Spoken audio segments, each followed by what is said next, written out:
오늘 주시는 말씀은 구약 잠언 1장 1절로 7절 말씀입니다. 다윗의 아들 이스라엘의 왕 솔로몬의 잠언이라. 이는 지혜와 훈계를 알게 하며 명철의 말씀을 깨닫게 하며 지혜롭게, 의롭게, 공평하게, 정직하게 행할 일에 대하여 훈계를 받게 하며 어리석은 자로 슬기롭게 하며 젊은 자에게 지식과 근신함을 주기 위한 것이니, 지혜 있는 자는 듣고 학식이 더할 것이요 명철한 자는 모략을 얻을 것이라. 잠언과 비유와 지혜 있는 자의 말과 그 오묘한 말을 깨달으리라. 여호와를 경외하는 것이 지식의 근본이오늘 미련한 자는 지혜와 훈계를 멸시하느니라. 아멘. 제가 다시 한번 오늘 본문 말씀 또 같이 읽도록 하겠습니다. 구약 잠언 1장 1절로 7절 말씀입니다. 다윗의 아들 이스라엘의 왕 솔로몬의 잠언이라. 이는 지혜와 훈계를 알게 하며 명철의 말씀을 깨닫게 하며 지혜롭게, 의롭게, 공평하게, 정직하게 행할 일에 대하여 훈계를 받게 하며 어리석은 자로 슬기롭게 하며 젊은 자에게 지식과 근신함을 주기 위한 것이니, 지혜 있는 자는 듣고 학식이 더할 것이요 명철한 자는 모략을 얻을 것이라. 잠언과 비유와 지혜 있는 자의 말과 그 오묘한 말을 깨달으리라. 7절. 여호와를 경외하는 것이 지식의 근본이오늘 미련한 자는 지혜와 훈계를 멸시하느니라. 아멘. 우리 지난해는 토요 새벽마다 시편 말씀을 듣고 우리 같이 기도했습니다. 2022년 새해에는 잠언 말씀을 듣고 함께 기도하려고 합니다. 잠언이라는 책의 제목은 오늘 읽은 1장 1절에서 비롯되는데요, 유래하는데요, 다윗의 아들 이스라엘의 왕 솔로몬의 잠언이라 하였습니다. 그래서 솔로몬은 이스라엘의 왕입니다. 왕은 다스리는 자, 또 나라의 질서를 세우는 자입니다. 그런데 우연인지는 모르겠지만 이 잠언이라고 했을 때 이것의 동사 형태가 바로 다스리다, 질서를 세우다라는 그런 동사입니다. 그러니까 잠언은 질서를 세우는 말, 또 원리, 법칙. 그래서 왕에게서 나오는 통치의 원리이다, 가르침이다, 이런 또 상통되는 의미가 있는 것이죠. 우리 열왕기상 3장의 이야기를 잘 알고 있습니다. 이제 막 왕이 된 솔로몬 앞에 하나님이 꿈속에서 나타나셨죠. 그리고 내가 내게 무엇을 줄꼬 너는 구하라 라고 물어보십니다. 그러자 솔로몬이 왕으로서 옳고 그름을 판단할 수 있는 지혜, 그래서 나라의 질서를 바로 세울 수 있는 그 지혜를 구하게 됩니다. 그리고 하나님께서 지혜를 주셨죠. 그러니까 이 지혜는 하나님의 나라를 다스리는 비결, 또 하나님의 백성에서 삶의 질서를 세워나가는 그런 비결이라고 말할 수 있습니다. 그러나 지혜는 무엇보다 하나님께서 주신 선물이죠. 그렇죠? 네, 하나님에게서 나온 선물입니다. 하나님이야말로 하나님 백성들의 왕이고, 그 왕으로서 하나님의 나라를 세워가는 통치의 원리, 통치의 비결이 바로 솔로몬에게 주신 비결이라는 것입니다. 그래서 잠언은 무엇이냐? 솔로몬 왕이 하나님의 지혜를 받아서 이 나라를 다스리면서 깨달았던 그런 하나님의 지혜들, 하나님이 우리에게 원하시는 뜻, 그 뜻을 이 땅에 우리 삶 속에 어떻게 실제로 펼쳐나갈까를 그가 고민하면서 깨달은 바들을 모아놓은 책입니다. 그게 바로 잠언이죠. 그래서 오늘 본문은 잠언의 첫 시작인데, 하나님의 지혜, 하나님의 통치 비결이, 통치 원리가 얼마나 귀한 것이고 귀한 것인지를 밝혀줌으로써 우리에게 그것을 사모하는 마음을 일으켜 주려고 합니다. 이것을 나눈다는 것은 우리 모두도 왕이 되어서 우리 각자에게 주신 삶의 영역을 우리가 하나님의 뜻대로 하나님의 통치 원리대로 잘 다스리고 세워 나가기를 바란다는 그런 솔로몬 왕의 권면이 담겨 있습니다. 새해 여러분의 삶도 하나님의 뜻 안에서 질서 있게 세워지기를 원하시나요? 그러면 우리 함께 잠언 말씀에 귀를 기울여 보도록 합시다. 이 솔로몬에 따르면 그가 받은 하나님의 지혜는 그를 변화시켜주는 능력이었습니다. 어떤 변화인가? 먼저는 내적인 변화를 일으켜준다. 2절을 보니까 지혜를 알게 하고 명철을 깨닫게 해줍니다. 또 4절을 보면 어리석은 자가 슬기롭게 변합니다. 또 5절에 이미 지혜로운 자는 지혜 더해서 학식을 더하게 됩니다. 그래서 6절에 잠언, 비유, 그런 지혜로 전하는 모든 오묘한 말씀들을 깨달을 수 있게 된다라고 가르치고 있습니다. 그런데 이러한 내적인 깨달음, 변화만이 아니라 외적인 변화도 일으킨다고 가르치고 있는데요. 3절을 보면 지혜롭게 의롭게 공평하게 정직하게 되어서 그것을 깨달을 뿐만이 아니라 어떻게 되는 것에 대해서도 가르쳐 준다고 합니까? 행할 일에 대해서도. 그렇죠? 또 4절에 보면 젊은 자에게 지식뿐만이 아니라 근신함도 준다.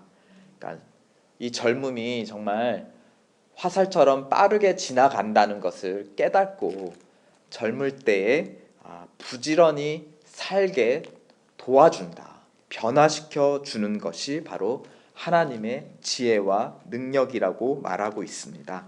그러니까 우리의 내면뿐만이 아니라 외면까지 우리의 모든 전 인격의 영역을 변화시켜 주는 하나님의 능력이 바로 하나님의 지혜라고 가르쳐주고 있습니다. 그렇다면 성령님의 능력이 아니신가, 성령의 역사가 아닌가 하는 그런 이제 생각의 꼬리들을 가지게 됩니다. 이 하나님의 지혜가 일으키는 이 전인적인 변화를 출애굽기 35장에서 짧지만 굉장히 생생한 예로 우리에게 보여줍니다. 하나님이 이제 성막을 지으라고 하셨죠. 모세에게 성막의 그 모양을 또 규격을 보여주시면서 그것을 지으라고 하십니다. 그러면서 하나님께서 일꾼을 세워주세요. 그 책임자가 부살렐이라는 사람이었는데 35장 31절에 보면 그를 부르시고 그를 사용하신 그 과정들을 이렇게 묘사하고 있습니다. 하나님의 신을 그에게 충만하게 하여 지혜와 총명과 지식으로 여러 가지 일을 하게 하셨다. 그러니까 지혜와 총명과 지식, 이런 내적인 것들을 주셨는데 그러한 내적인 것들이 발동하여서 어떻게 했다고 합니까? 여러 가지 눈에 보이는 일들을 했다. 그래서 성막에 들어갈 여러 기구들을 제작하게 하셨다. 또한 부살렐이라는 사람과 더불어서 오홀리압이라는 그 사람도 이렇게 붙여주십니다. 그래서 그 사람도 감동을 시켜주는데 이 하나님의 감동과 지혜를 받은 두 사람이 34절에 보면, 그러니까 출애굽기 35장 34절에 보면 자기들만 그렇게 하는 게 아니라 다른 사람들도 가르치는 능력을 또 주십니다. 다른 사람들, 다른 일꾼들, 그렇죠? 이들은 이제 또 지휘하고 감독하면서 어떻게 하라고 하는 가르치는 능력도 주십니다. 그래서 이 두 사람과 그들을 돕는 여러 사람들이 또한 하나님의 지혜를 받아서 성막과 성막 기구와 거기에 사용되는 여러 물품들을 제작하였다라고 기록을 남깁니다. 그런데 또 흥미로운 것은 거기에 더해서 어떻게 성막을 지었다 하냐고 덧붙이냐면 연구하면서 행했다. 연구하면서. 이 광야의 성막은 나중에는 예루살렘의 성전이 되죠. 그러니까 성막이나 성전이나 하나님의 임재가 거하는 하나님의 집입니다. 집. 그런데 이 성전은 사실은 하나님이 직접 지으신 그 성전의 모형, 작은 축소된 모형이었죠. 하나님이 지으신 최초의 성전은 바로 이 피조 세계, 하늘과 땅이었습니다. 그래서 이사야서 66장 1절에 보면 하늘은 나의 보좌요 땅은 나의 발등상이라. 그러니까 하나님께서 이 세상을 지으신 그 이유와 목적은 성전을 지으시고 그 성전에 좌정하시면서 그가 지은 피조물들과 함께 교제하고 그들로부터 영광 받기 위해서 이 세상을 지으셨다는 것입니다.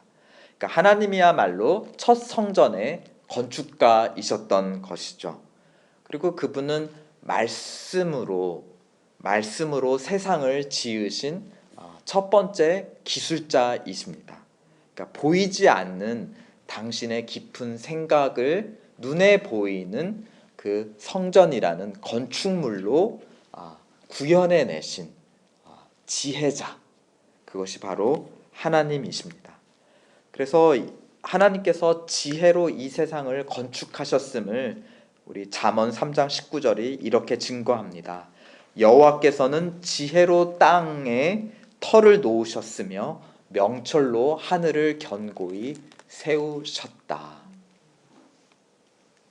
그러니까 이 첫 성전을 지으신 건축가 하나님으로부터 하나님의 영, 하나님의 지혜를 받은 사람들이 하나님처럼 그 지혜를 발동하여서 눈에 보이는 작은 축소 모형인 성막 또 성전을 지었다라는 것입니다. 사실 하나님은 모세에게 성전의 대략적인 모습과 그 규격, 스펙을 이제 보여주셨습니다. 그러자 부살렘 및 그의 동역자들은 그런 기본적인 설계도를 바탕으로 제작해가면서 사실은 세세한 부분들은 구체적인 연구와 또 발전과 적용이 필요하잖아요. 그러니까 정말 자세하게 하나하나 설계도를 주신 것이 아니라 전체 모양과 이런 것들을 주셨기 때문에 실제 제작해가는 과정에 있어서 그거를 재료들을 가공하고 조립해가는 과정에 있어서는 아까 출애굽기 35장처럼 연구하면서 또 그것을 가르치면서 함께 성막을 지어 갔다라는 것입니다. 또 이와 비슷하게 하나님은 모세에게도 율법을 주셨죠.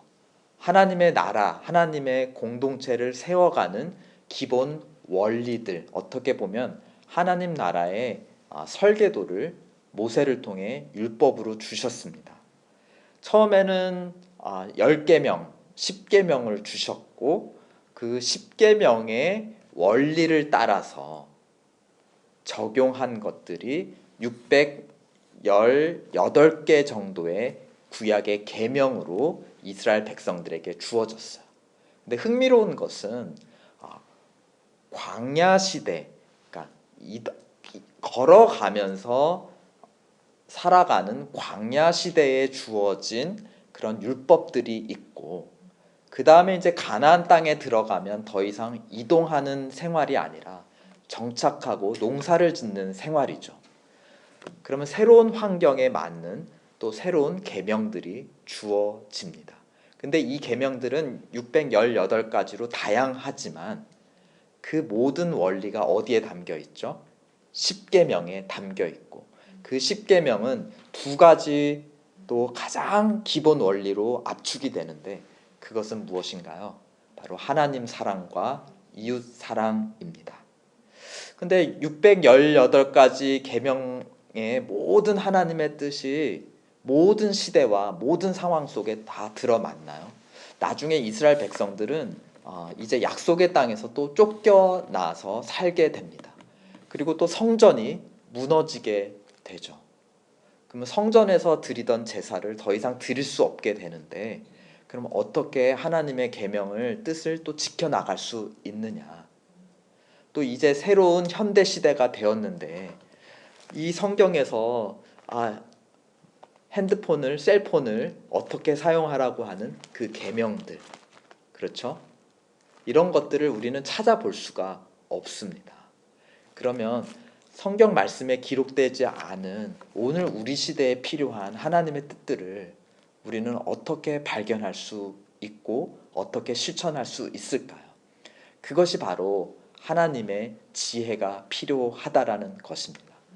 하나님을 사랑하고 이웃을 사랑하라고 하는 그 기본 원리를 가지고 우리가 함께 연구하고 고민하고 서로 가르치고 전하면서 우리 삶을 새로운 시대에 우리 새로 변화되어 가는 상황 속에서 또 정말 우리가 선과 악을 구별하기 힘든 그런 미묘한 상황 속에서, 인간관계 속에서 하나님의 이 두 계명의 원리를 어떻게 적용할지, 어떻게 눈에 보이는 실제로 물체로 우리가 구현해 나갈지는 하나님의 지혜가 필요한 영역이라는 것입니다. 그러니까 성막을 지은 일꾼들도 하나님이 주신 기본 모형을 가지고 지혜를 발휘해서 실제 건물로 지었던 것처럼, 또 하나님의 백성들도 모세를 통해 주신 10계명을 지혜를 통해서 자기 삶의 여러 계명들로 적용시켜 나갔던 것처럼, 그래서 솔로몬이 여기에서 기록하고 있는 모든 잠언들은 사실은 모세의 모든 계명들에게 다 포함되어 있지 않은 것들이 많습니다. 그 계명들을 바탕으로 하나님의 거룩한 백성으로서 우리 삶에 그 계명들을 어떻게 적용해 나갈지를 모아놓은 것들이 솔로몬의 가르침입니다. 근데 솔로몬과 우리는 또 다른 시대에 살고 있죠.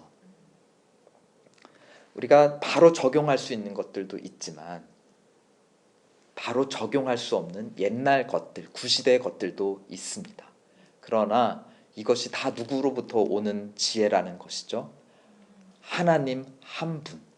그러므로 우리는 그 지혜를 받아서 우리의 지금 새로운 상황 속에서, 새로운 삶 속에서, 새로운 관계 속에서 하나님의 그 뜻을 우리 삶에 적용시켜 나가고 실제화 시켜 나갈 수 있습니다. 그렇게 해줄 수 있는 능력이 바로 하나님의 지혜라는 것이죠. 이 건축가 하나님은 지금도 성전을 짓고 계십니다. 지금도 하나님 나라를 세워가고 계십니다. 놀랍게도 그것은 바로 우리 자신이고 또 교회입니다. 에베소서 2장에 이렇게 기록되어 있습니다. 너희는 사도들과 선지자들의 터 위에 세우심을 입은 자라. 그리스도 예수께서 친히 모퉁이 돌이 되셨느니라. 그의 안에서 건물마다 서로 연결하여 주 안에서 성전이 되어 가고 너희도 성령 안에서 하나님이 거하실 처소가 되기 위하여 그리스도 예수 안에서 함께 지어져 가느니라. 오늘 잠언 말씀은 그래서 마지막에 여호와를 경외하는 것이 지식의 근본이다, 지혜의 시작이다라고 결론 짓습니다. 그러니까 하나님을 경외하는 자마다 하나님의 지혜를 주시겠다는 약속이기도 합니다. 그러므로 새해 우리는 하나님을 경외하며 하나님의 지혜를 사모합시다. 그리고 하나님의 뜻을 부지런히 연구하고 적용하며 그것을 또 서로에게 나누어지고 가르치면서 함께 하나님의 성전으로 지어져 갑시다. 그 과정 자체가 바로 하나님을 경외하는 것이고 우리가 지은 성전을 통해서 우리의 인생을 통해서 하나님께서 영광 받으실 줄 믿습니다. 하나님의 지혜로 세워나가는 우리의 삶, 우리의 성전은 결코 무너지지 않는 성전이 될 줄로 믿습니다. 아멘. 우리 함께 기도하시죠. 사실은 성경에 모든 하나님의 뜻이 기록되어 있으면 굉장히 편하고 우리 그냥 기계처럼 순종하는 게 훨씬 좋습니다. 이럴 땐 이렇게 하라, 저럴 땐 저렇게 하라. 모든 상황마다 모든 법칙이 여기에 정확하게 기록되어 있으면 너무 우리는 편할 거예요. 그런데 하나님은 우리에게 지혜를 주셔서 마치 수수께끼 같이 하나님을 경외하는, 하나님의 나라를 세워가는 그 원리들을 원리를 가르쳐 주시고, 그 다음에 그 원리대로 살아간 과거의 사람들의 샘플들을 여기에 보여주시면서 오늘 우리 보러 연구해라 그리고 서로 가르쳐라, 적용해라. 그리고 성전의 그 모형도를 받았던 사람들이 그 아이디어를 가지고 실제 건물을 만들었던 것처럼, 또 도예가가 자기 작품에 대한 그 아이디어와 심상을 실제 손으로 또 불을 통해서 작품으로 구현해내는 것 같이 보이지 않는 하나님의 뜻을 이 교회를 통해서 또 사람들의 변화를 통해서 실제화시키라고 우리에게 요구하고 계십니다. 하나님의 뜻과 우리의 현실 세계 사이에 그것을 이어주는 것이 있다면 그것은 바로 하나님의 지혜입니다. 그래서 오늘도 우리에게 올 한 해도 성령의 충만한 가운데 하나님의 지혜를 주시고, 또 홀로가 아니라 이 공동체를 통해서 함께 하나님의 뜻을 세워나가는, 성전을 세워나가는 그런 올해 한 해가 되게 도와주시옵소서. 우리 자신과 또 서로를 위해서 또 함께 기도하시겠습니다.